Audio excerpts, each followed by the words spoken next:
So recently the Ethernet cable on my computer just decided to stop working, so I had to order a Wi-Fi card off Amazon, and while I'm waiting for it to arrive, I've just been binging Terrorist Hunt because, I'm a dirty siege degenerate and I have way too much spare time on my hands after work.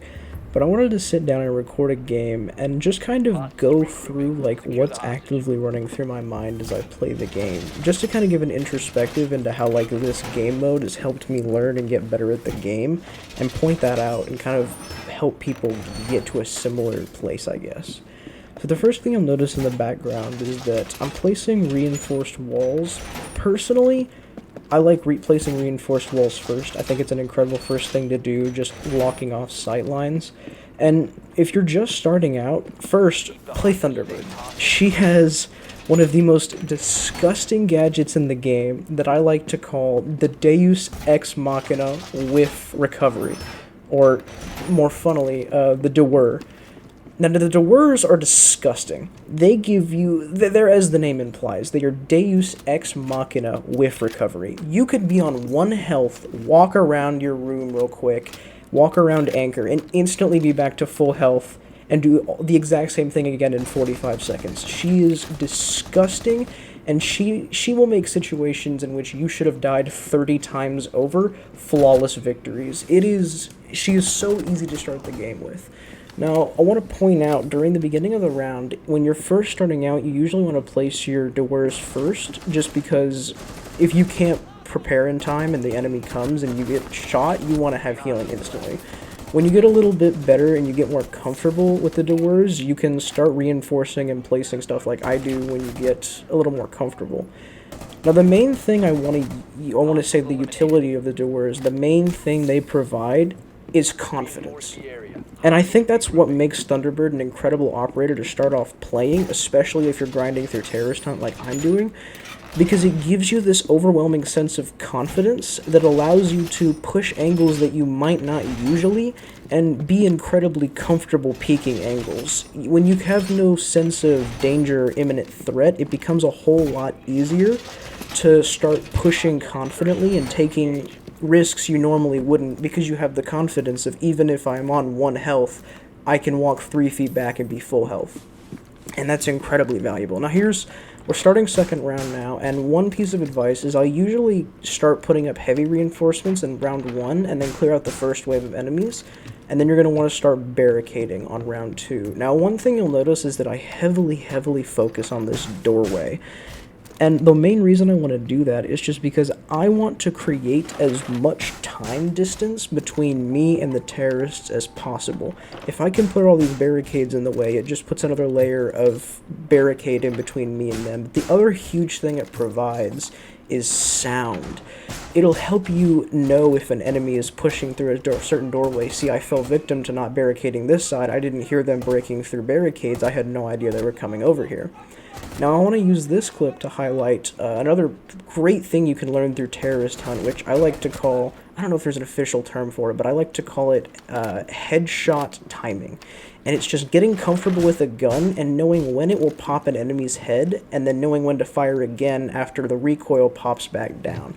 When you become incredibly comfortable with it, it becomes such a fun aspect of the game.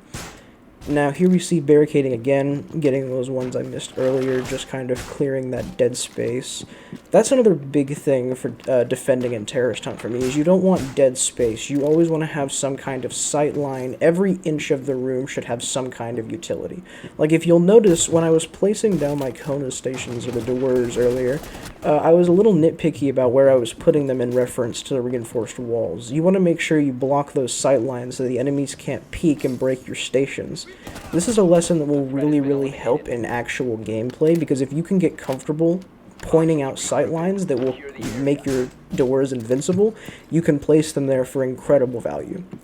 Now you see me here finally finishing off this barricade, and we're just going to kind of sit. It's going to be a lot of waiting in the later rounds. We want to reinforce everything, get our ammo back up, and we're just going to kind of waddle around. peek through a little bit maybe. Here's where the third round nitro cell comes in. Usually around the third round, you want to create, you've by then figured out a critical angle where they can pressure you in a way you don't like.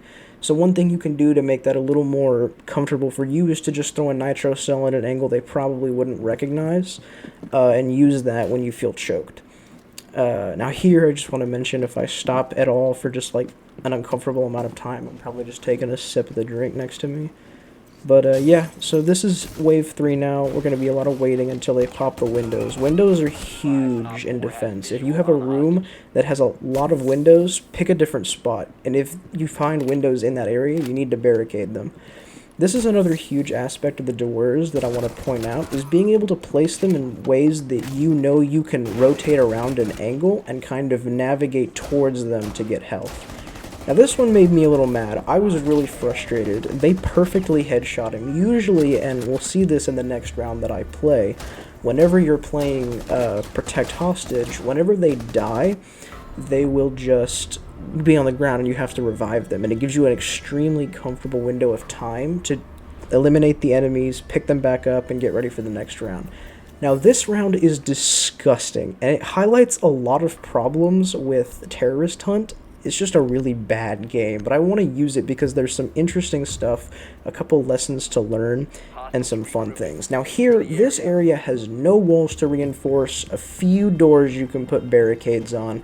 So after investigating and putting down a couple barricades, I don't know when we'll see it, my first thought, here it is, I start looking for hatches. And there it is, hatches. And I find that hatch and I go, well, I don't have to reinforce anything. I don't have many doors to barricade. I'll go find the stairs, go reinforce that hatch, and that'll be money. But I have bad map knowledge. So I was just kind of blindly aiming around, trying to find the top of this hatch in one of the most rabid and disgusting abandonments of objective I've ever seen in gaming. And here's another, here you're going to see a huge example of the doers living up to their Deus Ex Machina title. We are going to get ourselves into a situation here in just a moment, and there I finally find that hatch. But you're going to see here in a few seconds, it is embarrassing that I survived this. The game should have been over. There should have been an instant loss. Here it is. Boom. The poop has hit your pants. This is the freak out situation. The hostage is down, and they are in the objective. I'm freaking out. I'm running back going, yep, I'm waiting for the game over screen, waiting for it. Why isn't it coming yet? That's weird. I still haven't seen the game over screen. What's going on in there? Holy crap, they are having a party. So we immediately want to wipe them out. I whiffed the last guy. 57 health. Clear him. Get rid of him. 36 health. Then we peek this guy, take a couple shots, try to reload, try to get the hostage up without clearing the rest of the enemies. This is dumb, don't do this. Down to 11 health now, peeking around the angle, wanting this guy to push me, not realizing he can hit the hostage. Finally took him out, looking for the second guy.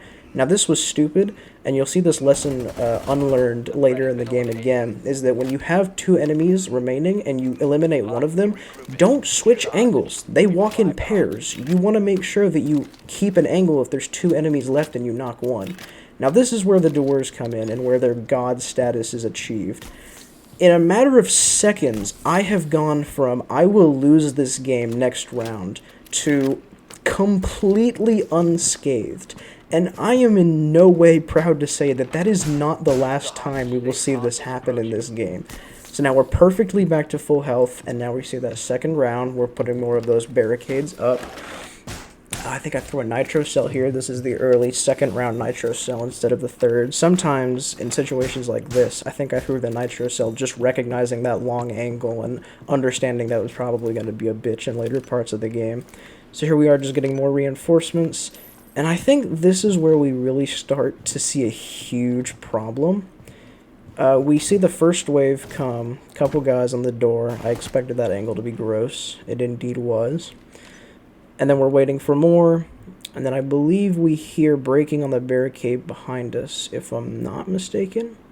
Correct. This is bad. I whiffed this terribly. I did not hit a single headshot. They all scattered. They're all behind cover. I'm freaking out because I'm still waiting for a push on that long angle, so I try to thirst and go for the guys in the room so I can get rid of them. Waste all of my health, again, run through the stations, overhealed. Completely full health, better than unscathed. I came out of that with a medical degree. That was goofy. I don't know why this is allowed. She's so broken. If you're playing Terrorist Hunt and you get a defense round, just play her. It's so disgusting. She's so broken. I could not recommend a better operator in the entire multiverse of Siege universes. Here we are just reinforcing those barricades again. I want to make sure we're keeping those up as much as possible. We don't want any dead space, remember. And that's why I think that angle bothered me, is because there's just this huge chasm of dead space that I can only cover with this nitro cell. And I think I was actually trying to pick it up because I wanted to put it in that room just in case they scattered on me again. But I wasn't able to pick it up, so I guess it's stuck there now. Here we are waiting, and I think I falsely called it last round that it was going to be the one where we start to see problems with the game, but this is the one. I didn't recognize it when I was playing, and I missed it caught up in what I was saying this round, but there are 3 enemies. The round has just started, so I'm incredibly confused, and the first thing I'm going to do is go pop those angles. There's 3 guys. If they're all in one place, they can rush me and I'll be fine. If one of them navigates around me, it's alright. It's 3 guys, so I start peeking angles, just like expecting them. Where are they coming from? And this is when it really gets bad. You'll notice this on smaller maps. On larger maps, it usually doesn't happen. I wasn't expecting it to happen on Bank, but it surprised me. It happens a lot on the house map, the unranked. I'm sorry, I don't have much map knowledge. Names befuddle me. But, it's happening here, and I don't know why this happens. I really wish there was some kind of explanation, and we just kind of have to wait it out. Or we can do the solution you usually just crumble into doing, which I don't know how long it's going to take us to fall into it here, but just going out and roaming, just completely abandoning the hostage, and going and trying to thirst for those guys. And I frustratingly know where they are now, with hindsight, and it makes me so mad. We'll find them in just a minute. I won't spoil the surprise. I'm really waiting for me. There it is. So here's the roam. Here's the roam where you have to just break out and explore an entire ranked map. I think Bank is ranked. An entire map, one of the larger chunk maps, going room by room, looking for the smallest hope of a gray pixel. And, you know, you try to run outside, so the enemies will spot you. Of course, that's not going to happen. This is Terrorist Hunt. And then you just have to religiously poke through every single room in the map. And you have to question, where could they possibly be? They're on bottom floor. They're not an objective, so they can't be in basement. You clear through first floor. You clear through second floor.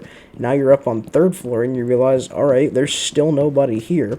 So you have to go through this incredibly frustrating game of just brutal rotations. And here it is. Here's where these little cumbags are hiding out, in this disgusting little angle. And look at this. Throwing an absolute party, robbing the bank, looking through the ATMs, trying to get some quick cash on a mission that's costing me time and patience. So here we are, 3rd round finally, and next round, it's a little gross. I'm not gonna, again, I don't like to spoil endings, but it sucks. And it highlights a huge problem with Terrorist Hunt, and we'll get to that. But right now, we're just trying to roll it off our back, you know, trying to let it, praying it's a one-time thing, maybe next round it'll figure itself out. 10 enemies, I'm like, alright, so I know there's 10 enemies, this is probably a regular round. Start getting that ammo again, getting an extra nitro cell just in case. That's another thing people don't know. Some gadgets and utility can be doubled up or regathered, I guess is the term, by getting the reinforcements. The biggest one that sticks out in my mind is Castle's Barricade. Castle's Barricade can be picked up one at a time each time you use the reinforcements bag. And here we get some enemies, which made me very happy to see them pushing in, knowing I'm probably not going to have to go roam around for half a Germanic lifespan trying to find these last few enemies. Spoiler, I did not. Or I did. I wasted a lot of time. Here we go, back into the room, peeking in Anchor, finding these guys. I was scared they were going to scatter again, but it was just 2 of them, so I wasn't worried.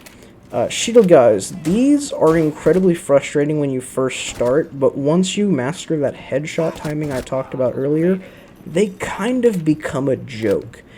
As long as you just wait for them to peek the headshot like they always will, it takes them so long to ADS that you can just clear them from a football field. Rotating around angle, I think I gave up this angle for a little while. I think I pushed too hard over here on left, and I think they pushed me in an uncomfortable way. We'll see if that happens.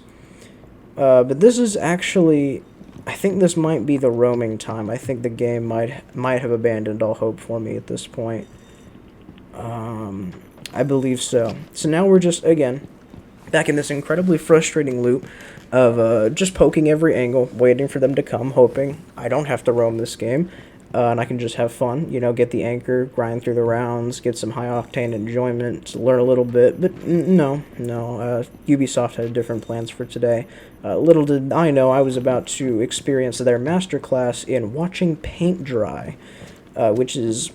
It's honestly a little bit more fun than it sounds, I do have to say, but at the end of the day, kind of wish the game would just work as advertised. But so here we are, we finally commit to the roam, and yeah, exactly, knowing where they were last round, I think I immediately ran to that point, and here we see dickhead number 1 trying to wipe off the TV, I guess. I don't know what that is. Another dickhead number 2 on the ATM. And here's the frustrating bit. Dickhead number 4. I don't know how much I'm going to have to pad for this section, but I think I lost a little bit of my sanity trying to find dickhead number 3. So here I start firing into the air, hoping, maybe, just maybe, while I was at work, Ubisoft updated the bots to give them ears, so when I fire, I can be punished for making noise. But no, I was incorrect. No such update or bug fix exists, if that's what we're going to call it. So I wasted an entire bearing 9 mag, a lot of them actually. Swap to the spear, go back through, hoping maybe I'll run into him. You know, maybe I could have a good day. Maybe I could have a win. Maybe I could make up for that disgusting, embarrassing loss of last round. Let's go check this weird angle I didn't know existed. Explore a little bit of the map. Still looking for him, by the way. The last guy of the round. I think this is either round 3 or 4. One of the last rounds of the game. Here we are, just poking through each individual room. Of course, we gotta poke every single exit. Get the notification, pop back in. Still looking. I cannot seem to find this man for the life of me, and I don't know what serendipitous hole Ubisoft has magically placed behind him, but I think it broke me. It definitely broke me. Was it here? No, it wasn't here. It'll break me in a second. I just had this realization of I could spend so much more time editing this video like I am right now, or playing another round, so I crumbled. But here we are, just running back through, wasting the entirety of our bearing 9, making sure we go out with absolutely no bullets in our pockets, just emptying a bullet hose of a mini Uzi clip, going through it like butter. And I think this is it. I think that was the breaking point right there. I think we just saw that in real time. An incredible exploration of the psychology of a demented Siege player. And here it is, ladies and gentlemen. Crumble. But we didn't lose. We got one of the coolest backflips I've ever seen in gaming history. Good game, boys.